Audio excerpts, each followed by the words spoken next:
Nawi sa enkwentro ang gunman na itinuturong pumatay umano sa isang kapitana sa Tondo. Narito po ang report. Sa kuhang ito ng CCTV sa Tondo, Maynila noong March 1, makikita ang Noy chairwoman ng Barangay 200 Zone 18 na si Nenita Acuña habang naglalakad sa isang eskinita.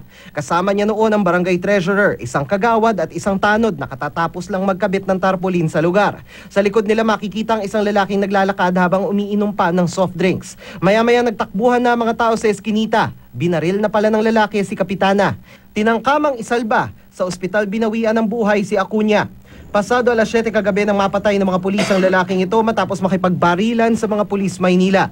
Kinilala ang napatay na si Adrian Tayag. At ayon sa station commander ng MPD Station 7, ito ang lalaking nakuna na naglalakad sa likod ng grupo ni Acuña bago siya binaril. Base dun sa aming investigasyon nung nangyari ng last March 1, ayon dun sa mga witness natin, siya po yung tao na nandun sa likod ng chairwoman natin na sumusunod, yung umiinom ng soft drinks.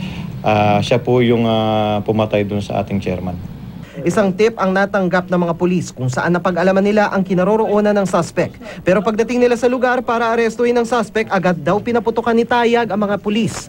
Na-recover ng mga pulis ang isang kalibre 45 na posibleng ginamit din umano sa pamamaril kay Acuña. Bukod sa pagiging gunman, sangkot din sa iba't ibang krimen ang napatay na suspect. Isa po siya sa nasa watchlist namin dito sa Station 7 bilang nakalagay dun sa aming watchlist na isang pusher.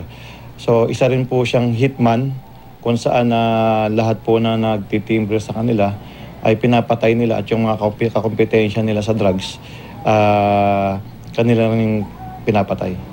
Balak ngayong magsagawa ng ballistics examination ng PNP para matiyak kung ito nga ba ang baril na ginamit sa pamamaslang sa Kapitana.